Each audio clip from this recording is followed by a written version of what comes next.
Deus. Porque hoje nós estamos vivendo, né, conforme a gente estava no início aqui da live falando, nós estamos vivendo um tempo de crise muito grande.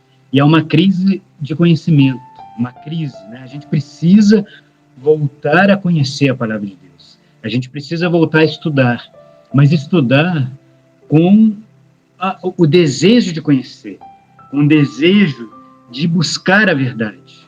Não com o desejo, né, de ser mais que os outros, não com o desejo, né, de passar na frente dos outros, não, né, com o desejo de ser orgulhoso, vamos dizer assim, ou de vaidade, né? Não é com esse desejo, mas o desejo é de buscar a verdade, o desejo de conhecer a Cristo.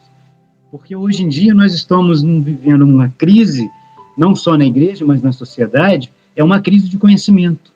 Hoje, muitas das palavras que hoje a gente tem uns conceitos, né, pré-estabelecidos já, nós temos um relativismo desses conceitos. Hoje em dia, se a gente for falar determinadas palavras, a gente tem, não, eu estou falando essa palavra, mas é nesse sentido. Chega ao absurdo, às vezes, de ter que explicar qual é o sentido daquela palavra. E, pasme, dependendo da palavra que a gente disser, aquela palavra ainda se volta contra nós. Né? Então, há uma desconstrução do conceito da palavra, né? Da definição daquela palavra. Então, eu quero focar aqui na questão da tradição apostólica, e aí eu já entro também na questão do magistério da igreja, né? A questão da Sagrada Escritura, né? É, de acordo com a tradição, a palavra foi sendo escrita, né? Foi sendo escrita, e aí nós temos a Bíblia, nós já falamos do cânon da Bíblia. Mas eu gostaria de tocar muito na questão do magistério da igreja, da interpretação, né? O magistério é a interpretação, né? E quem Jesus confiou, é a quem a Jesus confiou esse magistério. Então, nós temos aqui no capítulo 28 de São Mateus, no Evangelho de São Mateus, no capítulo 28, no versículo 19.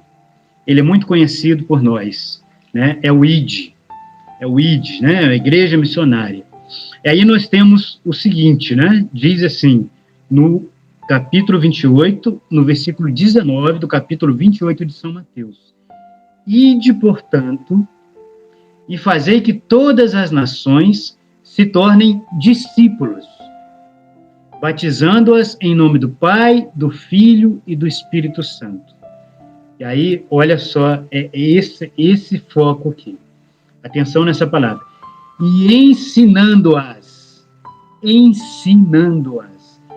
Aqui é o ensino. Então, Jesus quer que nós sejamos ensinados. Ele quer passar um conhecimento para nós. Ele quer passar um conhecimento. Então, ensinando o quê? Ensinando-as a observar tudo quanto vos ordenei. A observar tudo quanto vos ordenei. Então, Jesus já falou para os apóstolos. Jesus já pregou. Jesus já ensinou os apóstolos. Os apóstolos já sabem o que deve ser passado, o que deve ser ensinado para a igreja, o que deve ser ensinado para nós. Então, ensinando-as a observar tudo quanto vos ordenei, e eis que estou convosco todos os dias até a consumação dos séculos. Como que Jesus vai estar conosco? Quando a gente passa o ensinamento de Jesus. É óbvio que, espiritualmente, quando a gente comunga Jesus na Sagrada Eucaristia, ele está também presente no meio de nós. Ele está presente no meio de nós. Mas para que ele seja presente também em sua, digamos assim, plenitude, né? Ele está presente em plenitude na Santa Eucaristia. Mas o ensinamento de Jesus não pode deixar de lado, nós não podemos nos omitir. O que ensina que a Eucaristia é o corpo, o sangue, a alma e divindade de Jesus é o ensinamento de Jesus. São os santos padres que ensinaram desde a patrística até os mundos, né? Os atuais padres, os atuais aí. Então, é o ensinamento que faz com que Jesus permaneça conosco. Se a gente morrer, se a gente matar o ensinamento, vai chegar uma hora que Jesus vai ter que vir aqui de novo na segunda vinda, porque Jesus vai ficando cada vez mais distante. Se ninguém passa que a Sagrada Eucaristia é o corpo, sangue, alma e divindade de Jesus, como que Jesus vai estar presente como que eu vou saber que Jesus vai estar presente na hóstia consagrada se ninguém transmitiu isso para mim?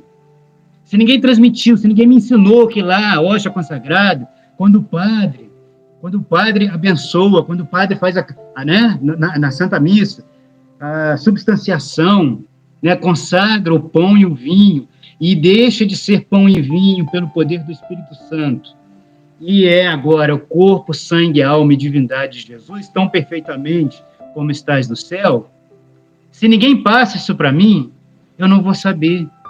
E tem muita gente que vai numa hora dessa na missa, comunga, com desleixo, não sabe que é Jesus presente na Eucaristia, assim como ele está perfeitamente no céu. Não sabe. Às vezes a pessoa não quer nem fazer porque está querendo fazer com vontade, isso aí, né, blasfemando. Mas é porque não sabe, ninguém transmite, ninguém passa para os nossos irmãos isso. E aí, essa é o poder também do magistério. O magistério, né, precisa ser passado. O magistério, né, nós precisamos conhecer, nós precisamos ser ensinados. E não é eu, Almir, que está falando isso. É Jesus que falou isso para quem? Para os apóstolos. Esse período, né, esse fragmento aqui que eu acabei de ler, é Jesus apareceu depois da ressurreição para os 11 discípulos. Judas já tinha se perdido, mas ele apareceu para os 11 discípulos e passou para os 11 discípulos fazer isso. Ensinar o povo, ensinar a sua doutrina.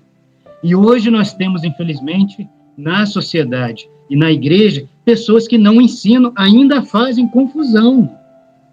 E ainda fazem confusão. E ainda, né, prejudicam aquele que está querendo ensinar. Ainda prejudica aquele. É como o joio no meio do trigo. E pior, pasme, são pessoas de igreja. Né? São pessoas de igreja. E aí, temos até sacerdotes que fazem isso. Infelizmente, eu já vi. Infelizmente. Pessoas que querem semear o joio, que não querem que as pessoas cheguem ao conhecimento da verdade.